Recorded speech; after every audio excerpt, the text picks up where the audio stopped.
oleh oknum-oknum polisi di Polres Gresik. Viral pria diduga jadi korban salah tangkap hingga disiksa oknum polisi, Polres Gresik angkat suara. Media sosial X diramaikan dengan unggahan yang menyebutkan polisi Polres Gresik membakar alat vital tahanan hingga cacat permanen. Informasi itu diunggah akun @mazini_GSP dan sudah dilihat sebanyak 4,3 juta kali hingga Selasa tanggal 19 Desember tahun 2023. Dalam unggahan disebutkan, alat kelamin tahanan berinisial R dibakar oleh beberapa anggota Polres Gresik. R sebelumnya ditetapkan tersangka karena ponsel yang dibelinya adalah barang dari hasil pembunuhan. Pengunggah mengatakan, pihak keluarga mengatakan jika R disiksa supaya ia mengaku sebagai pelaku pembunuhan. Saya orang tua dari Muhammad adalah korban penganiayaan, disetrum dan dibakar alat kelaminnya dan disemprot baygon oleh oknum-oknum polisi di Polres Gresik. Terkait unggahan yang menyebutkan anggotanya membakar alat vital tahanan, Kasat Reskrim Polres Gresik AKP Aldino Primawirdan membantah kabar tersebut. Ia mengatakan, tidak ada unsur kekerasan yang dilakukan polisi terhadap R. Hal ini menurut Aldino dikuatkan dengan hasil visum.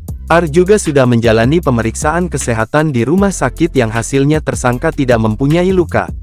Aldino menjelaskan, penetapan R sebagai tersangka telah sesuai dengan Kitab Undang-Undang Hukum Pidana KUHP. Bahwa hasil keterangan dokter dan hasil visum bahwa tidak ditemukannya ada tanda kekerasan di tubuh tersangka AR. Lebih lanjut, Aldino juga mengatakan, R dalam keadaan baik-baik saja dan tidak ada tanda-tanda kekerasan maupun luka pada tubuh tersangka. Sampai saat ini kondisi AR baik-baik saja, sehat-sehat saja, tidak ada masalah apa-apa, dan yang bersangkutan juga kooperatif. Setiap diminta keterangan juga memberikan keterangannya sesungguhnya dan tidak ada masalah apa-apa. Ia menjelaskan, R menjadi tersangka kunci bagi polisi untuk mengungkap pembunuhan terhadap korban bernama Aris pada November tahun 2023.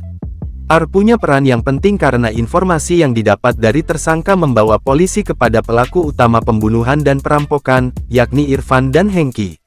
Aldino menjelaskan, R mengetahui ciri-ciri pelaku utama pembunuhan. Ia juga bertransaksi dengan pelaku utama pembunuhan. Bagaimana kita bisa mengungkap siapa dalang atau pelaku pembunuhan keji yang terjadi di Menganti ini? Awal mulanya itu dari si tersangka AR ini. Kenapa tersangka AR ini yang tahu bagaimana ciri-ciri pelaku utamanya? Dia yang bertemu langsung, dia yang bertransaksi langsung dengan pelaku utamanya. Dan dia tahu betul bagaimana tersangka utama ini akan pergi kemana setelah dia bertransaksi. Nah dari situ kita mengembang terus. Makanya terungkaplah siapa pelaku pembunuhan utama tersebut. Aldino menambahkan, R dengan Irfan mengenal satu sama lain. Keduanya berkenalan melalui media sosial medsos. Setelah menghabisi nyawa Aris, Irfan menawarkan sepeda motor dan ponsel milik korban di media sosial. Unggahan ini kemudian direspons oleh R. Tersangka AR inilah yang menyaut atau merespon postingannya si pelaku ini. Udah, sini, saya belinya handphonenya, kita COD di Rembang. Akhirnya transaksilah mereka di Rembang. Dibeli berapa waktu itu? Sekitar 1.100.000 waktu. Tukar tambah? Tukar tambah.